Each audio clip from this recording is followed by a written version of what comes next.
The morning coffee cup slipped from Betty Lou Martinez's weathered fingers, shattering against the Sunrise Cafe's linoleum floor as Officer Bradley Hayes raised his taser toward the massive black bull standing protectively beside the blind veteran. This wasn't some rampaging beast.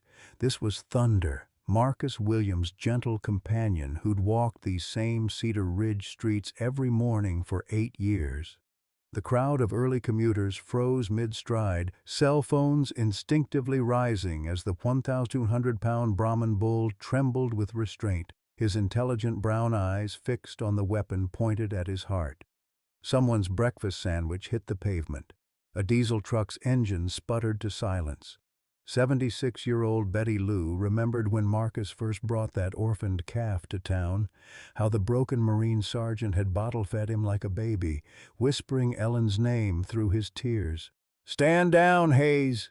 Mayor Williams' voice cracked across the stunned silence. But the taser was already charging, its electric whine cutting through the October air like a death knell. What happened next would tear this small Texas town apart and change everything America thought it knew about heroes. Leave a like and share your thoughts in the comments along with the city you're watching from now. Let's continue with the story. 8 years ago, when Hurricane Harvey's floodwaters swept through East Texas like God's own judgment, Marcus Williams waded chest deep through the churning brown current, following the desperate bawling of a trapped calf. The 62-year-old Marine sergeant couldn't see the barbed wire that tore at his clothes or the debris that battered his legs. He'd lost his sight to an IED in Kandahar 2 years earlier. But he could hear suffering, and after 3 tours of duty and a Purple Heart that gathered dust in Ellen's china cabinet, Marcus Williams had never walked away from a fight. He found the Brahman calf pinned beneath a fallen oak, his mother's lifeless body floating nearby. The baby bull was black as midnight with russet markings that reminded Marcus of dried blood. Fitting, considering the violence that had brought them together. Marcus named him Thunder for the way his hooves sounded on the ranch's wooden porch when he followed his new father around like an oversized puppy. Ellen had laughed at first, watching her blind husband bottle feed a bull calf in their kitchen. "Marcus Williams, what in Sam Hill are you thinking?" But cancer was already eating her alive from the inside, though they didn't know it yet, and she understood that broken things sometimes found each other for a reason. Thunder grew fast, as Brahmins do, but his temperament remained impossibly gentle.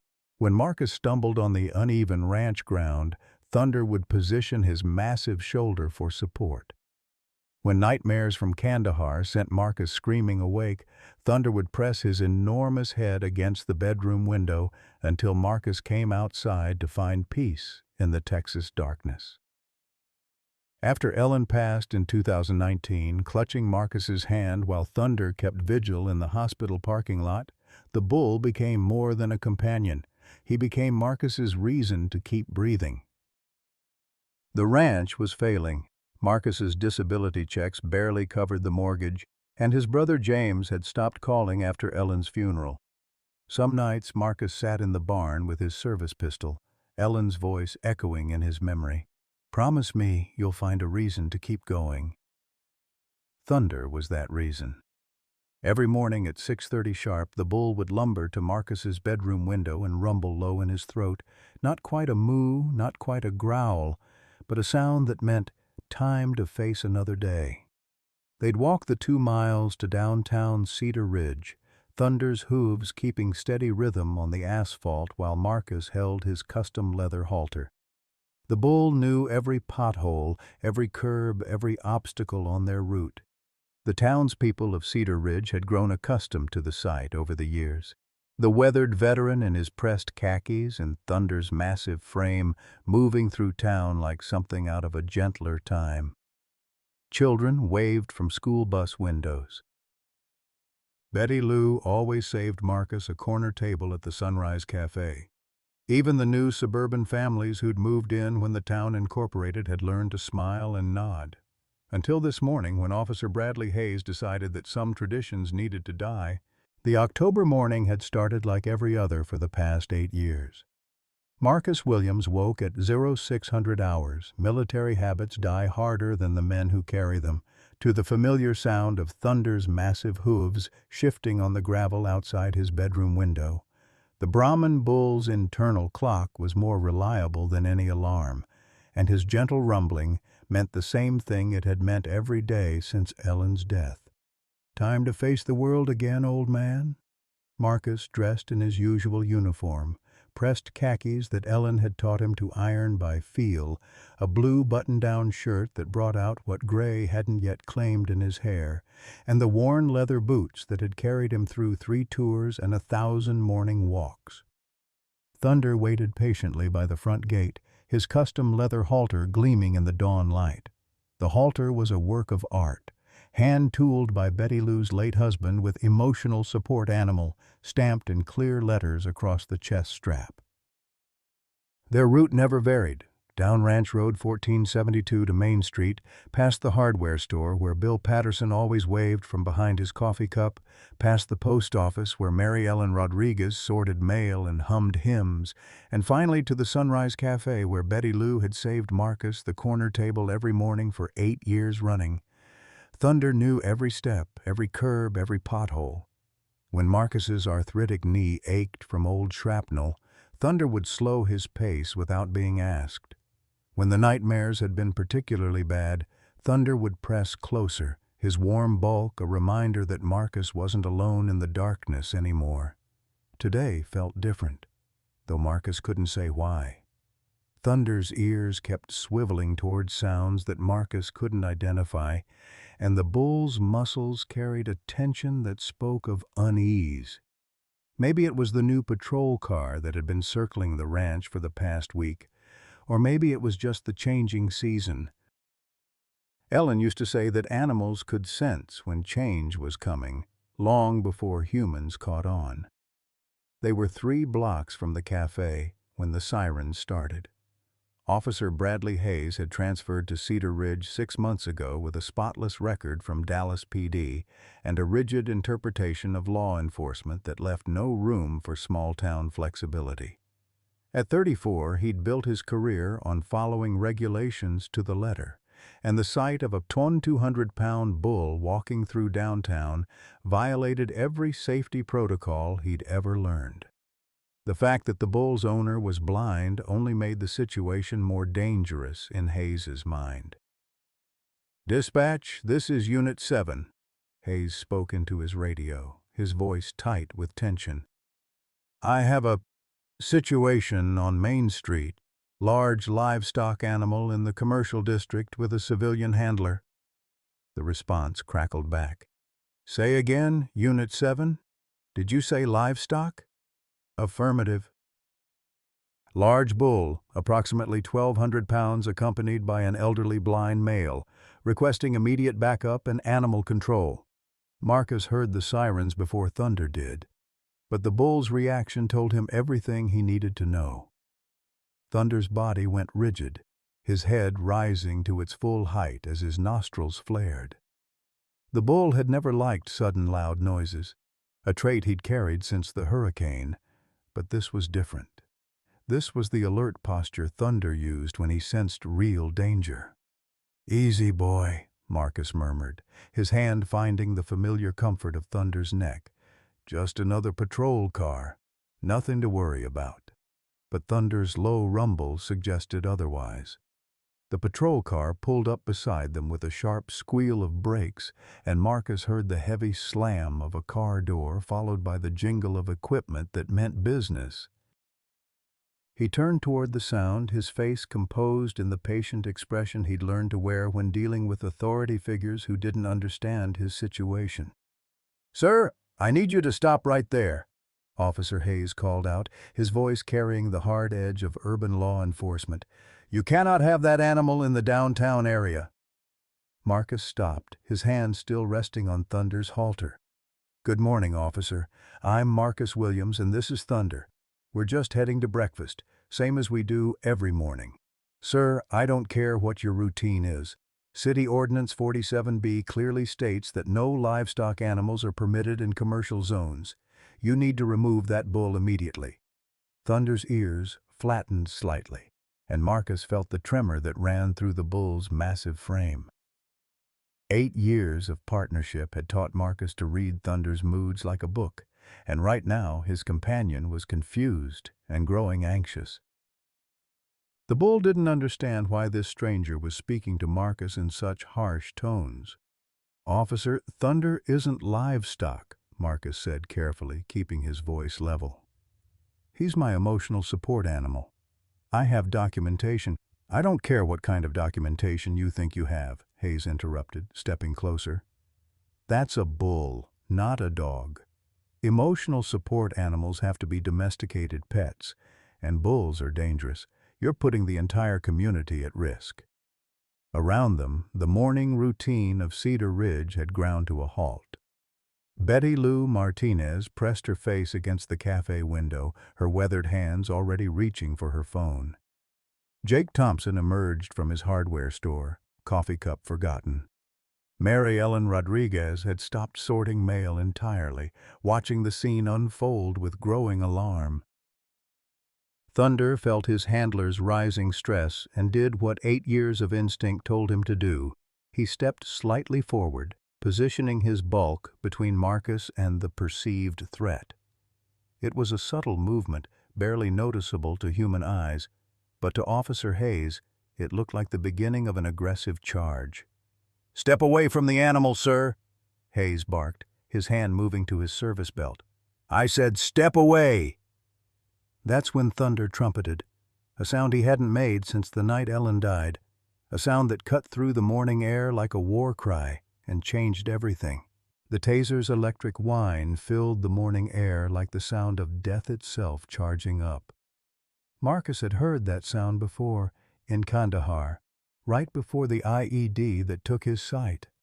His body remembered what his mind tried to forget, and every muscle tensed as Officer Hayes raised the weapon toward Thunder's massive chest. "No!" Marcus stepped directly between the taser and his companion, his white cane clattering to the asphalt. "If you're going to hurt him, you'll have to go through me first." Thunder's trumpet call echoed off the storefronts, the first time he'd made that sound since the night Ellen died. It wasn't aggression. Marcus knew every sound his companion made. It was fear.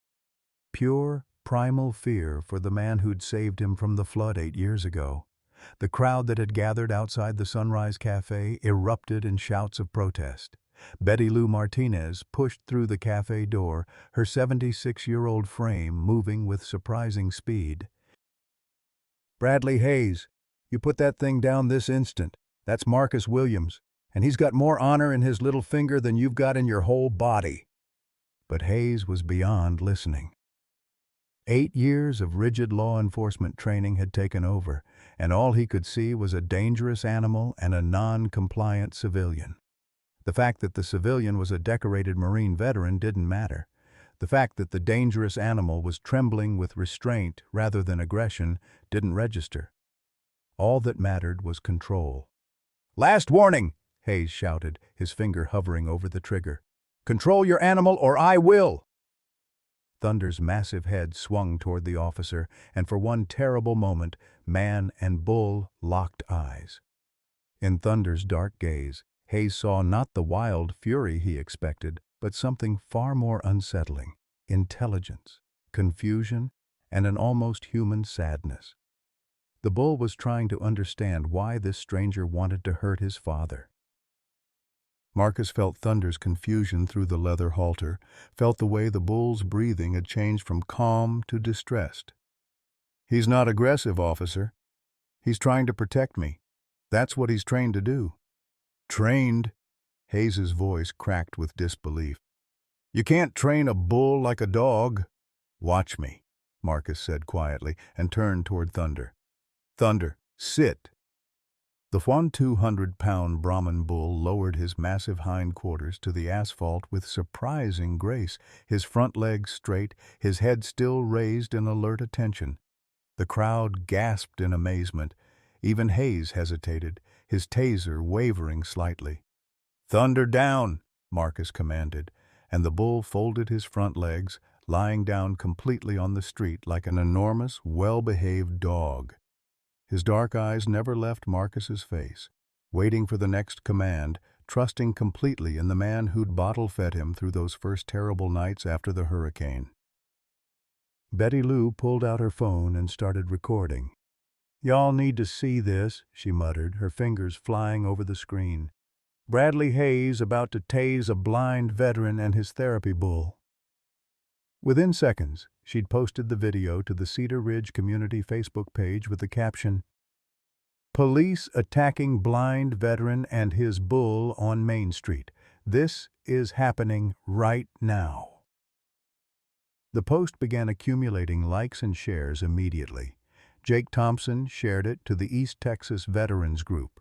Mary Ellen Rodriguez sent it to her church prayer chain. Bill Patterson forwarded it to his hunting buddies with a message that started with, "This is bullshit," and got more colorful from there. But Hayes wasn't watching social media.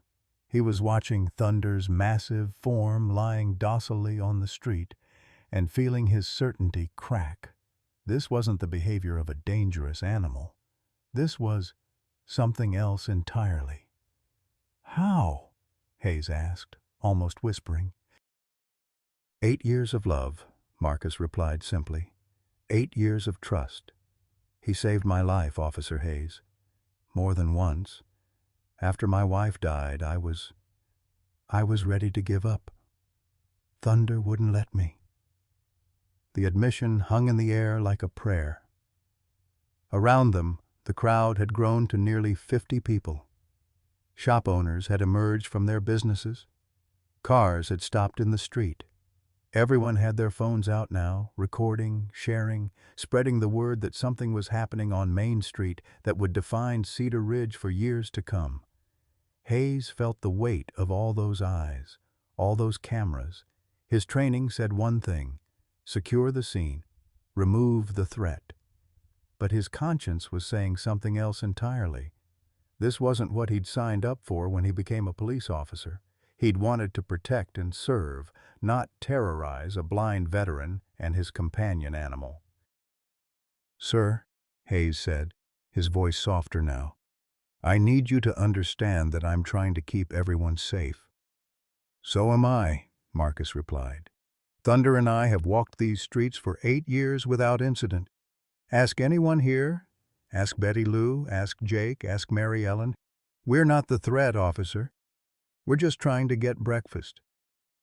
Thunder remained perfectly still, his enormous body a testament to the bond between man and animal that transcended species, transcended regulation, transcended everything except love itself. His breathing had calmed, but his eyes stayed fixed on Marcus, waiting for the signal that would tell him everything was going to be okay. But that signal never came. Instead, Hayes made a decision that would haunt him for the rest of his life. "I'm sorry," he said, and pulled the trigger. The taser's electrodes struck Thunder in the shoulder, sending 50,000 volts through his massive body. The bull's trumpet of pain and confusion echoed off the buildings as his body convulsed, his legs thrashing against the asphalt as electricity coursed through him. Marcus screamed, a sound torn from the depths of his soul, and threw himself beside Thunder's convulsing form. "No! God, no! Thunder, stay with me, boy!" But Hayes wasn't finished. As Thunder tried to struggle to his feet, dazed and confused but still trying to reach his beloved handler, Hayes fired again. The second taser blast sent Thunder crashing to the pavement with a sound like thunder itself, 200 pounds of muscle and bone hitting asphalt with sickening finality. The bull's legs twitched once, twice, then went still. His massive chest rose and fell in shallow, labored breaths that sounded like distant wind through broken trees. Marcus collapsed beside Thunder's head, his hands frantically searching for signs of life, feeling for the pulse that beat strong as a war drum in the bull's thick neck. "Thunder, stay with me, boy. Stay with me." His voice broke on the words, 8 years of carefully controlled grief finally spilling over like a dam burst by hurricane waters. The crowd erupted in outrage. Betty Lou Martinez's voice cut through the chaos like a church bell. "You son of a bitch! You tased a blind man's companion!" Her phone was still recording, live streaming the scene to Facebook where viewers were climbing by the hundreds every second. Jake Thompson stepped forward, his hardware store apron still tied around his waist, his usually gentle demeanor transformed by righteous fury. "Hayes, what the hell is wrong with you? That bull wouldn't hurt a fly?" Officer Hayes stood frozen, taser still in his hand, watching the scene unfold with growing horror. This wasn't how it was supposed to go. In Dallas, suspects complied or faced consequences. Animals that posed threats were neutralized. But looking at the blind veteran cradling his companion's massive head, Hayes felt something crack inside his chest. A sound like the last good thing in him breaking apart. Mary Ellen Rodriguez was already on her phone with Dr. Sarah Chen, the town's veterinarian. "Doc, you need to get to Main Street right now. That new officer tased Thunder. He's breathing, but barely." The news was spreading through Cedar Ridge faster than wildfire in drought season. Church prayer chains activated. The VFW post got word. Facebook notifications pinged on phones across East Texas as Betty Lou's video was shared and reshared, viewed by thousands of people who couldn't believe what they were seeing. Marcus pressed his face against Thunder's warm flank, listening to the irregular heartbeat that had been his constant companion for 8 years. "Remember when you were just a baby?" he whispered, his words meant for Thunder alone.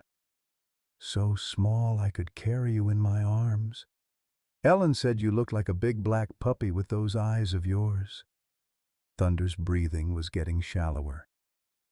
Dr. Chen's veterinary clinic was 10 minutes away on a good day, and this was rapidly becoming the worst day in Cedar Ridge's history. Marcus could feel his companion slipping away, could feel the same helplessness that had consumed him in the hospital when Ellen's hand grew cold in his. "Don't you dare leave me," Marcus said fiercely, his voice carrying the authority of a Marine sergeant who'd led men through hell and brought them home alive. "That's an order, soldier. You don't get to quit on me now." Betty Lou's live stream had been shared to the Texas Veterans Support Network, where it was picked up by Harold Morrison, a Vietnam veteran in Houston who immediately called his contacts at local news stations. Within minutes, KCTX Channel 7 had dispatched a news crew to Cedar Ridge. The Houston Chronicle's East Texas correspondent was 20 minutes behind them. Mayor Patricia Williams arrived on scene just as Dr. Chen's pickup truck squealed around the corner. The mayor took one look at the crowd, the cameras, the bull lying motionless on Main Street, and the blind veteran who'd served his country with honor, and made a decision that would define her political career. "Officer Hayes," she said, her voice carrying the quiet authority of someone who'd been elected by these people 4 times running. "You're suspended effective immediately, badge and weapon. Now." Hayes looked up from the nightmare he'd created, his face pale as chalk. "Ma'am, I was following protocol." "Protocol?" Betty Lou's voice rose to a shriek. "Your protocol was to tase a blind veteran's therapy animal. What kind of monster are you?" Dr. Chen knelt beside Thunder, her practiced hands checking vital signs while Marcus hovered anxiously nearby. "His heart rate is erratic," she said quietly. "The electrical shock disrupted his cardiac rhythm. We need to get him to the clinic immediately." "Will he make it?" Marcus asked, the question barely audible. Dr. Chen's hesitation lasted only a second, but it was long enough for Marcus to understand. Thunder was dying. Jake Thompson and Bill Patterson had already backed Jake's pickup truck up to the scene. With the help of 6 other men, they managed to lift Thunder's unconscious form into the truck bed. Marcus climbed in beside his companion, his hand never leaving Thunder's massive neck. "Drive careful, Jake," Dr. Chen called out. Any jarring could stop his heart completely. As the truck pulled away, Mayor Williams turned to face Officer Hayes. The crowd had grown to over 100 people now, and their mood was turning ugly. Someone had started chanting, "Fire Hayes, fire Hayes," and the sound was building like storm thunder. "You've got 30 seconds to explain yourself," the mayor said, "before I let this crowd have you."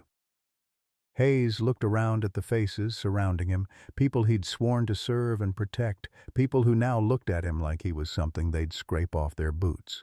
"The ordinance clearly states—" "The ordinance," Betty Lou interrupted, "says no livestock in commercial zones. Thunder ain't livestock." He's family. The live stream had reached viral status now.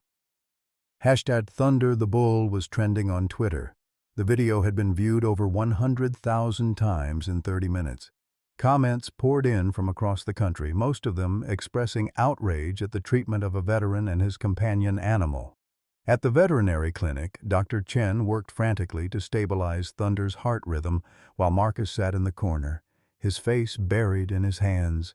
The bull's vital signs were all over the place. Heart rate spiking and crashing, blood pressure unstable, breathing irregular.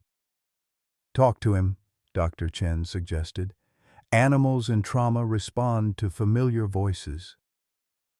Marcus moved closer to the examination table where Thunder lay unconscious, tubes and monitors attached to his massive form. "Remember the first time Ellen saw you?" he said softly. "She was standing in the kitchen when I carried you in, all wet and shivering from the flood. She took one look at you and said, 'Marcus Williams, that's not a bull, that's a baby.' And she was right. You've always been our baby." Thunder's heart rate stabilized slightly at the sound of Marcus's voice. Back on Main Street, the crowd was growing larger and more restless. News vans were arriving. Federal Express had stopped deliveries because they couldn't get through the human barricade. Hayes had retreated to his patrol car, but the crowd surrounded it, preventing him from leaving. Mayor Williams made a decision that would be studied in political science classes for years to come. She climbed onto the hood of Hayes's patrol car and addressed the crowd directly. "People of Cedar Ridge," she began, her voice carrying across the street, "we've got a choice to make today. We can be the town that let an officer abuse a veteran and his companion, or we can be the town that stood up and said, 'Not here, not to our people.'" The crowd roared its approval. "I'm calling an emergency city council meeting for tonight," she continued. "We're going to review every ordinance, every policy, every rule that allowed this to happen, and we're going to make sure it never happens again." At the clinic, Thunder's eyes fluttered open for the first time since the tasing. His gaze found Marcus immediately, and a low rumble escaped his throat. Not the trumpet of fear from this morning, but the gentle sound he made when he was content. "Hey there, boy," Marcus whispered, his hand finding Thunder's ear. "Thought you were going to leave me there for a minute." Dr. Chen checked the monitors and allowed herself a small smile. "His vitals are improving. Whatever you're doing, keep doing it." Marcus leaned closer to Thunder's massive head.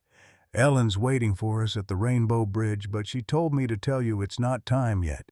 We've got more work to do here." Thunder's tail twitched once, barely perceptible, but unmistakably there. He was going to make it. But outside the clinic, the storm was just beginning. News trucks from Dallas and Houston were converging on Cedar Ridge. The story was picking up national attention. And somewhere in the chaos, Officer Bradley Hayes sat in his patrol car, surrounded by angry citizens, and finally began to understand the magnitude of what he'd done. The Cedar Ridge High School gymnasium had never held so many people at once. 800 souls packed the bleachers, stood along the walls, and spilled out into the hallway where speakers had been hastily set up to broadcast the emergency town hall meeting. The air crackled with tension thick enough to cut with a knife, and every eye in the building was fixed on the small table at center court, where Marcus Williams sat beside an empty chair, the chair where Thunder should have been. Dr. Chen had insisted that Thunder remain at the clinic for observation, though his vital signs had stabilized enough for Marcus to leave his side for a few hours. The separation felt like losing a limb. For 8 years, Marcus had never attended a public gathering without Thunder's reassuring presence beside him. Tonight, his hands shook slightly as they rested on his white cane, the absence of Thunder's warm bulk against his leg a constant reminder of the morning's trauma. Mayor Patricia Williams called the meeting to order at 7 o'clock sharp, her voice carrying the weight of a woman who'd spent the entire day fielding calls from news stations, government officials, and angry constituents. "We're here tonight to address the incident that occurred this morning on Main Street," she began, "and to decide how our community moves forward." The crowd murmured restlessly. In the front row, Betty Lou Martinez clutched a printed stack of papers, printouts of social media responses to her viral video. The footage had been viewed over 2 million times now, shared across every platform imaginable. #Justice. For Thunder was trending nationally, and celebrity supporters had begun weighing in. Country music star Jake Morrison had posted a lengthy Instagram story defending Marcus and Thunder. The American Legion had issued a statement condemning the treatment of a decorated veteran. "Before we begin," Mayor Williams continued, "I want to read a few statistics that might surprise some of you. In the past 8 years, since Marcus Williams and Thunder began their daily walks through our downtown area, we've had exactly 0 animal-related incidents, 0 complaints filed with animal control, 0 injuries, 0 property damage, 0 public disturbances. The most dangerous thing Thunder has ever done in this town is eat Mrs. Patterson's prize roses when she wasn't looking." A ripple of nervous laughter moved through the crowd, but it died quickly when City Attorney Robert Chen stood up. Dr. Sarah Chen's husband was a man who lived and breathed municipal law, and his expression was grim as he approached the microphone. "The legal situation is complicated," he said, his voice clinical and detached. "Federal ADA guidelines recognize only dogs and miniature horses as service animals. Emotional support animals have even fewer protections, and cattle are specifically excluded from both categories. From a strict legal standpoint, Ordinance 47B was correctly enforced this morning." The crowd erupted in boos and angry shouts. Someone in the back yelled, "Legal don't make it right!" and the sentiment echoed throughout the gymnasium. Marcus rose slowly from his chair, his movements careful and deliberate. The gymnasium fell silent as 800 people waited to hear from the man at the center of the storm. When he spoke, his voice carried the quiet authority of someone who'd led men through hell and brought them home alive. "My name is Marcus Williams," he began, though everyone in the room already knew who he was. "I served 3 tours in Iraq and Afghanistan with the 2nd Marine Division. I lost my sight to an IED outside Kandahar in 2016, and I lost my wife Ellen to cancer 3 years ago. For most of my adult life, I've been a man who takes care of others. In the Marines, I took care of my men. At home, I took care of Ellen through 2 years of chemotherapy and radiation. I was a protector, a provider, a man who stood between danger and the people I loved."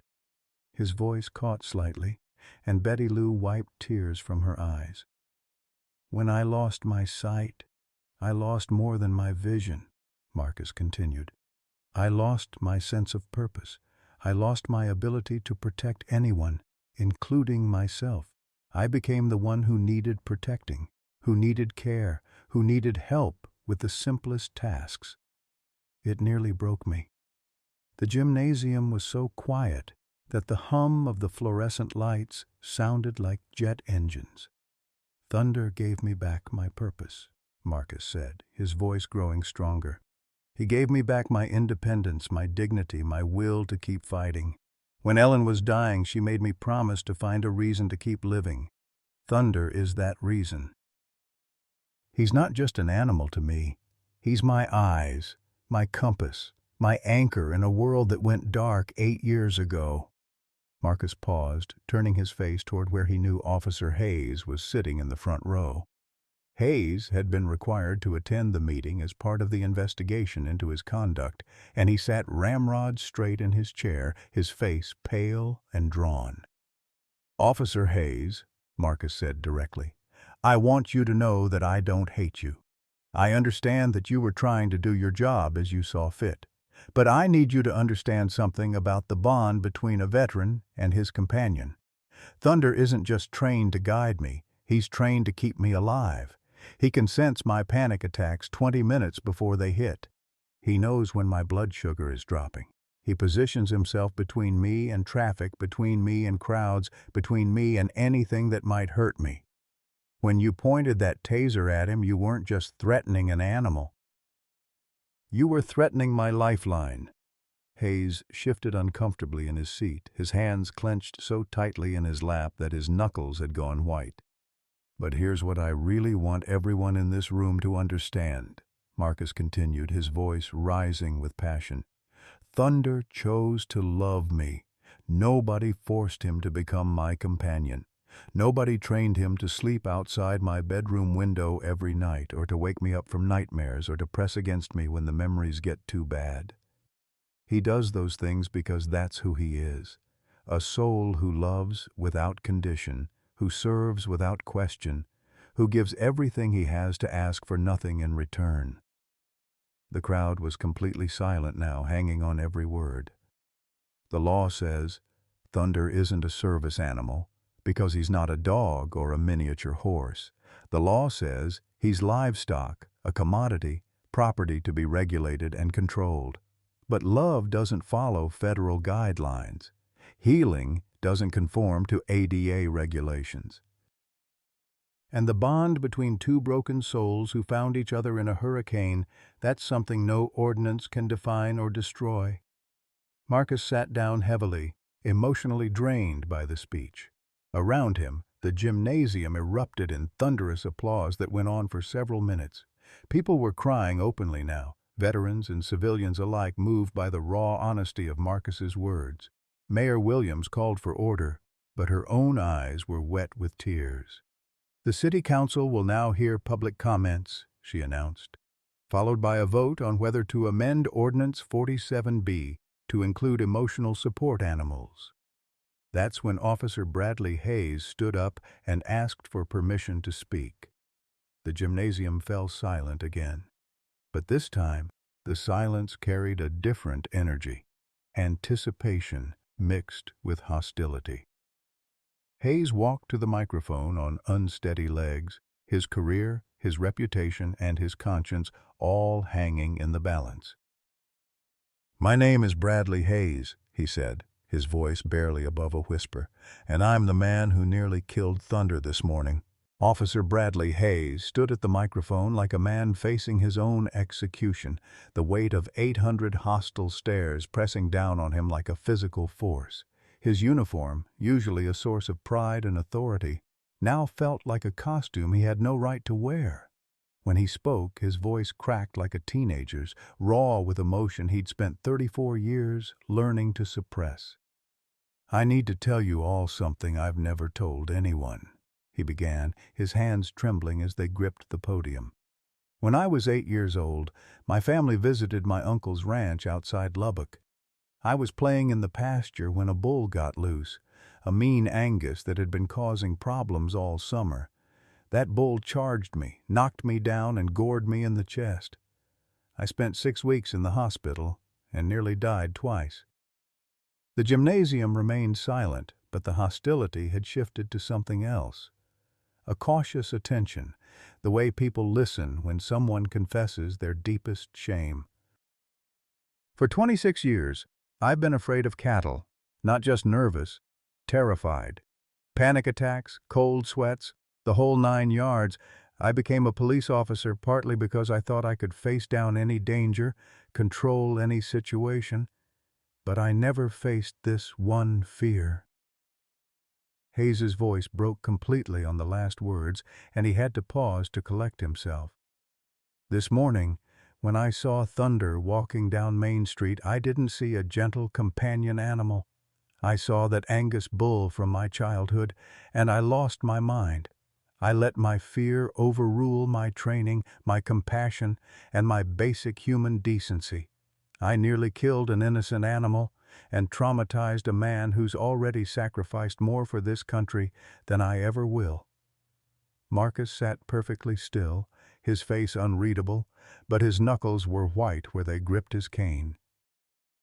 Around him the crowd had gone from hostile to uncomfortable, unsure how to process this unexpected vulnerability from the man they'd been ready to crucify an hour ago. Betty Lou Martinez leaned forward in her seat, her own anger warring with a lifetime of Christian forgiveness. She'd buried 3 sons, 2 in Vietnam, 1 in Iraq, and she understood something about the long reach of trauma, about how old wounds could bleed fresh in unexpected moments.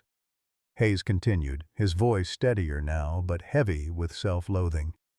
After the incident this morning, I did something I should have done years ago. I called the Veterans Crisis Line. I talked to a counselor for 2 hours about PTSD, about how trauma shapes our reactions, about how untreated fear can turn good people into monsters.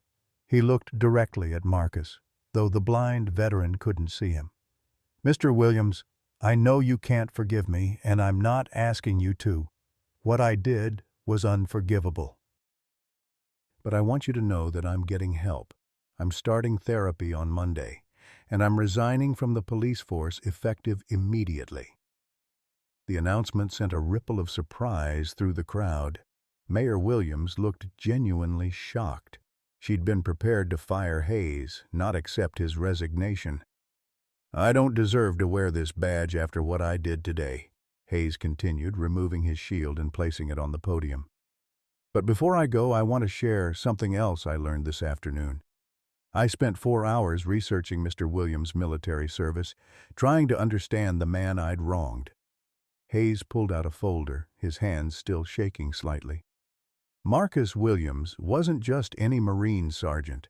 He served with distinction in the Battle of Ramadi, where he saved the lives of 12 fellow Marines during a coordinated insurgent attack. He was recommended for the Silver Star, but the paperwork was lost in a bureaucratic shuffle. His unit commander called him the bravest man I ever served with.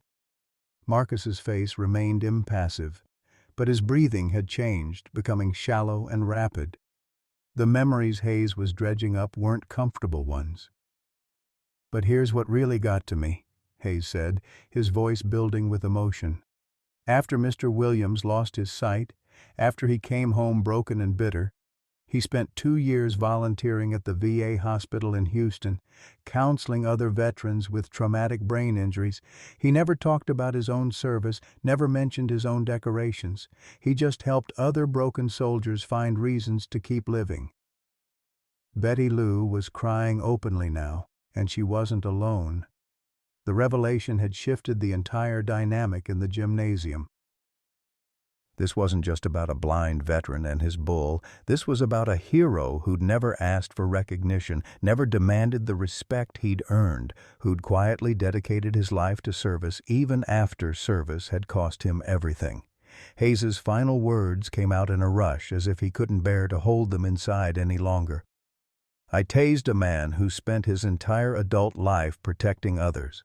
I attacked his companion, the one thing that gives him peace and purpose. And the worst part is, if I'd taken 5 minutes to learn his story, if I'd shown him the respect he deserved, none of this would have happened. The officer, former officer, stepped back from the microphone and sat down heavily, his confession complete. The gymnasium remained silent for a long moment, processing the complexity of trauma, meeting trauma, fear colliding with duty, and the messy reality that sometimes there are no clear villains, only broken people failing each other in spectacular ways. That's when Marcus Williams slowly rose from his chair and asked for permission to speak again. Marcus Williams rose from his chair with the careful dignity of a man who'd learned to navigate the world without sight, his movements deliberate and measured. The gymnasium fell silent as he made his way to the microphone, his white cane tapping against the polished floor.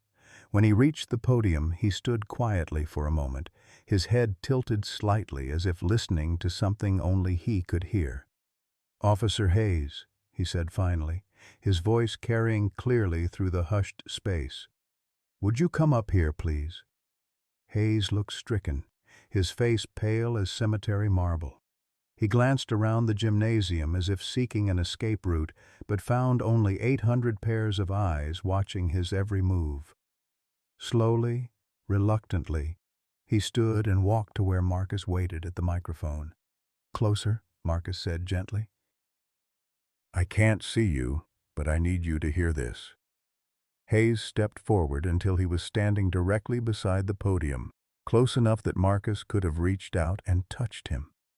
The entire gymnasium held its breath, waiting to see what the blind veteran would do to the man who'd nearly killed his companion. "Bradley," Marcus said, using Hayes's first name for the first time, "I need to tell you something about trauma, about how it shapes us, breaks us, and sometimes, if we're very lucky, teaches us to be better than we were before." Marcus's hands found the edge of the podium, gripping it for support as memories he'd kept buried for years began to surface. "You told us about your childhood trauma with that bull, and I respect your honesty. But I need to tell you about mine, about Kandahar, and what really happened the day I lost my sight." The gymnasium was so quiet that the distant sound of traffic on Main Street could be heard through the windows. Even the restless children in the crowd had gone still, sensing the gravity of the moment. "I wasn't just a sergeant in Kandahar," Marcus continued, his voice steady but strained. "I was leading a joint intelligence operation with Afghan forces. We had a translator named Jamal who'd been with our unit for 8 months. Good man, or so we thought. He had a wife, 2 daughters. He showed me pictures of them every day." Marcus paused, his knuckles white against the podium's edge. "What we didn't know was that the Taliban had Jamal's family. They'd been threatening to kill his daughters if he didn't cooperate. When they ordered him to lead us into an ambush, Jamal had the same impossible choice that you faced this morning, Bradley. Protect the people he loved or do what he knew was right." Betty Lou Martinez wiped tears from her eyes, understanding dawning on her weathered face. This wasn't just a confession, this was a master class in forgiveness from a man who'd earned the right to teach it. "The IED that took my sight also killed 12 of my men," Marcus said, his voice breaking slightly. 12 good Marines who trusted me to bring them home safe. For 8 years, I've carried the weight of their deaths, the guilt of being the survivor, the rage at Jamal for his betrayal. But tonight, listening to your story, I finally understand something that's taken me too long to learn." Marcus turned his face toward Hayes, his sightless eyes somehow finding the younger man's face with uncanny accuracy. "Jamal wasn't evil, Bradley. He was terrified. He was a father facing an impossible choice between his duty and his children's lives. He chose his family, and 12 Marines died because of it. But that doesn't make him a monster, it makes him human." The gymnasium erupted in surprised murmurs. This wasn't what anyone had expected from the evening's revelations. Hayes looked stunned, as if Marcus had reached out and physically struck him. "You made a choice this morning based on fear," Marcus continued, "just like Jamal did, just like I've done more times than I care to admit. The difference is that we get to learn from our choices, to become better because of them. Jamal never got that chance. He was killed by his own people 3 days after the ambush, probably because they suspected his reluctance." Marcus reached into his jacket pocket and pulled out something that made Hayes gasp audibly. A military challenge coin, worn smooth by years of handling. This belonged to Corporal Tommy Rodriguez, one of the Marines who died in that explosion. He was 19 years old, from El Paso, wanted to be a teacher when he got out of the service. I've carried his coin for 8 years, a reminder of my failure to protect him." The veteran held the coin out toward Hayes, who stared at it as if it were a live grenade. "I want you to have this, Bradley. Not as a punishment, but as a reminder. Tommy died because good people sometimes make bad choices under impossible circumstances.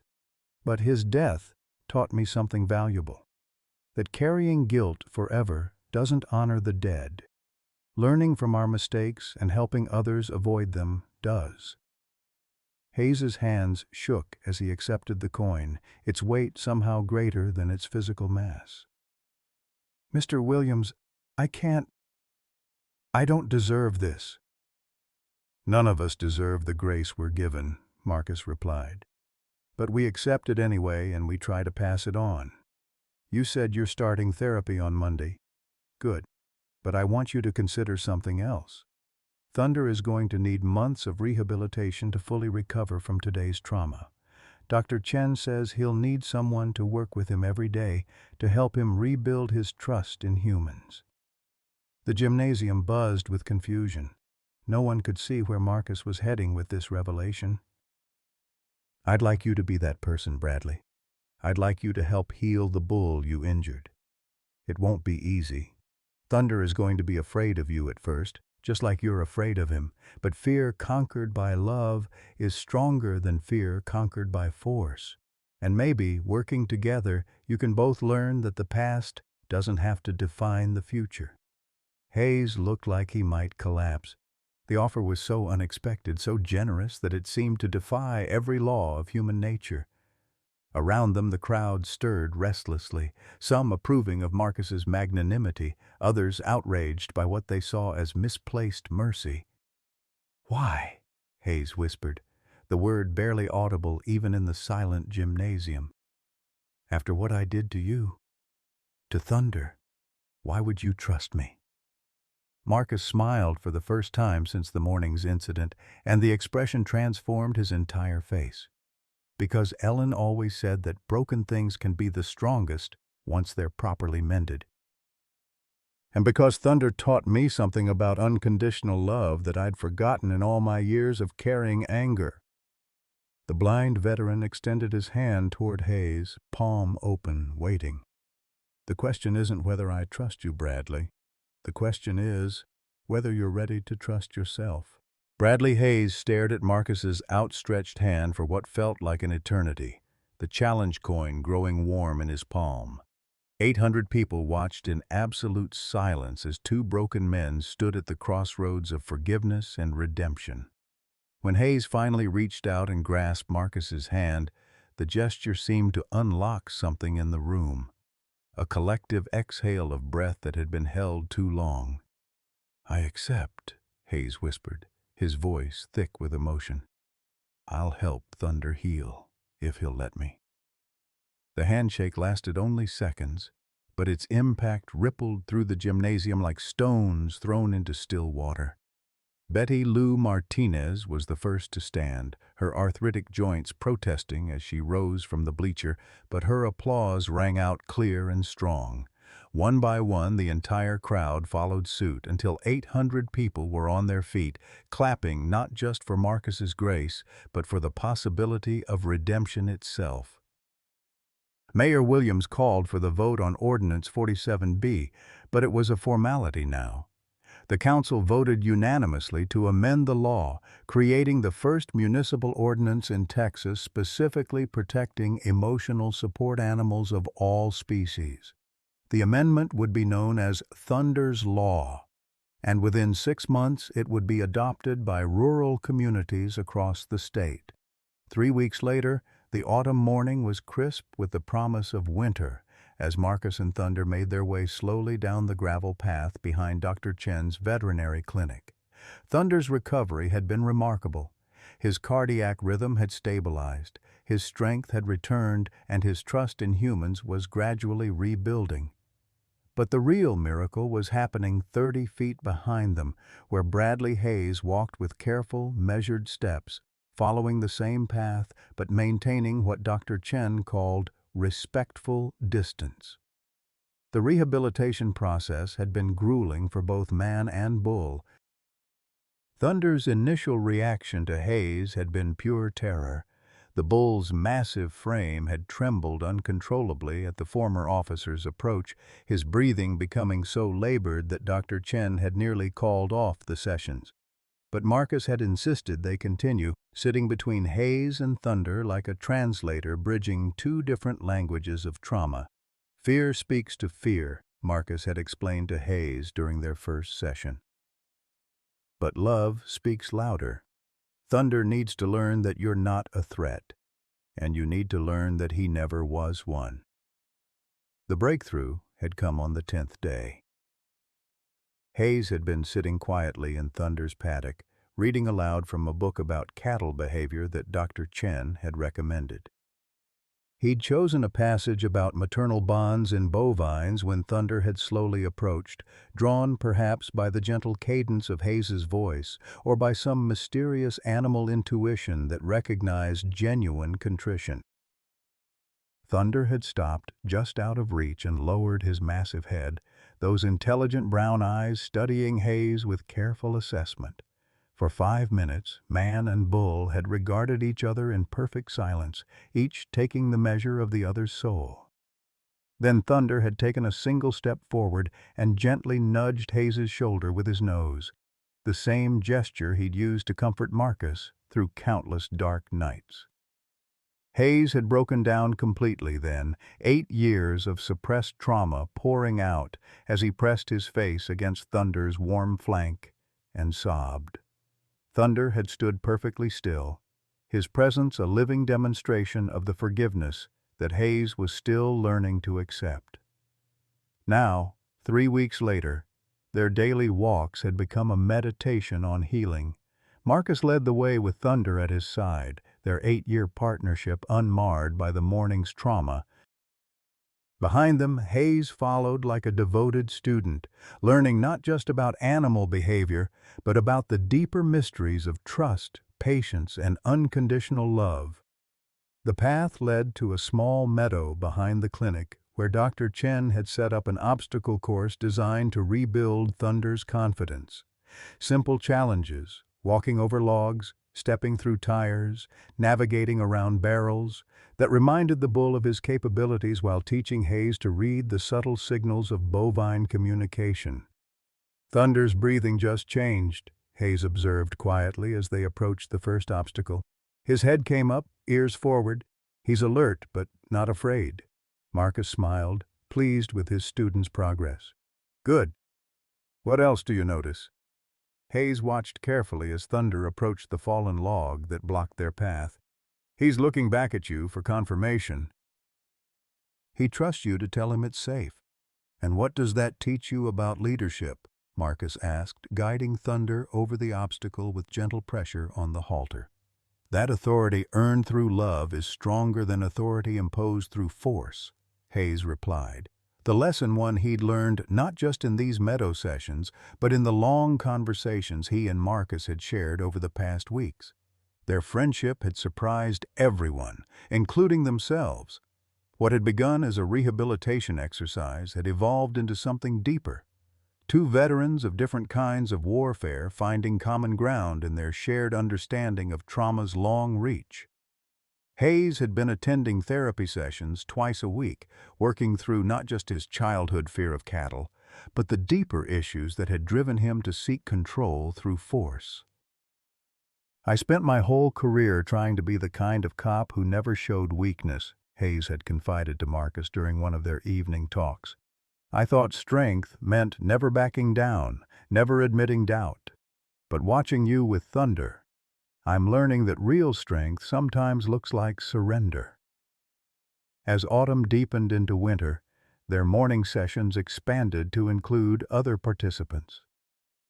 Word of Thunder's therapy work had spread through the veteran community, and Dr. Chen's Meadow began hosting weekly sessions for combat veterans struggling with PTSD. Thunder seemed to understand his new role instinctively, approaching each veteran with the same gentle patience he'd shown Marcus and Hayes. The transformation was remarkable to witness. Men and women who'd been isolated by trauma, who'd lost faith in their ability to connect with others, found themselves opening up to a 200-pound bull who asked nothing of them but their presence.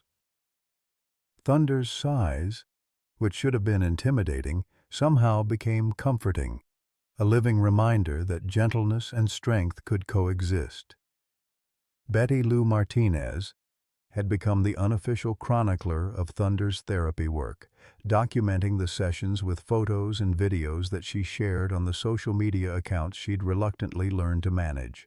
The original video of Thunder's tasing had been viewed over 10 million times, but her newer posts told a different story, one of healing, growth, and the remarkable resilience of the human spirit. By Christmas, Thunder's Place had become more than just a rehabilitation program. It had become a pilgrimage site for people seeking hope. Visitors came from across Texas and beyond, drawn by the story of the blind veteran and his bull who'd transformed a moment of trauma into a movement of healing. Marcus often found himself thinking of Ellen during those busy days, wondering what she would have made of their unexpected fame. He suspected she would have approved, particularly of the way Thunder had found his true calling, not just as a companion but as a healer of others' broken hearts. On Christmas Eve, as Marcus and Thunder made their evening walk through the meadow where it all began, Hayes joined them carrying a small wrapped package. Inside was a photograph, the three of them during one of their early therapy sessions, Thunder standing calmly between his two humans, his massive head lowered in what looked remarkably like contentment. "Merry Christmas, Marcus," Hayes said simply. "Thank you for teaching me that redemption is possible." Marcus accepted the gift with hands that had learned to see through touch, his fingers tracing the image he couldn't view but could somehow feel. "Merry Christmas, Bradley." "Thank you for learning what Thunder was trying to teach us all along." In the distance, the lights of Cedar Ridge twinkled like earthbound stars, and Thunder's contented rumble harmonized with the winter wind through the Texas pines, a sound like peace itself, finally found. This story of Marcus and Thunder reminds us that even in our darkest moments, healing can come from the most unexpected places. As we age, many of us face our own battles with loss, loneliness, and the feeling that our best days are behind us. But Marcus Williams shows us something profound, that purpose isn't something we lose with age, it's something we rediscover in new forms. At 62, after losing his sight and his beloved wife Ellen, Marcus could have given up. Instead, he found meaning in an unlikely partnership with Thunder, and later in helping other veterans heal. Their story proves that second chances aren't just for the young, and that the bonds we form, whether with people or animals, can become our greatest sources of strength. Bradley Hayes learned that redemption is possible at any age, that admitting our fears and failures isn't weakness, but the first step toward becoming who we're meant to be. In a world that often dismisses the wisdom and worth of those over 55, this story celebrates the truth we know in our hearts, that our capacity for love, growth, and making a difference never expires. Have you ever found unexpected purpose or healing later in life? What companion, human or animal, has been your anchor during difficult times? Share your story in the comments below and remind us all that wisdom and second chances have no expiration date.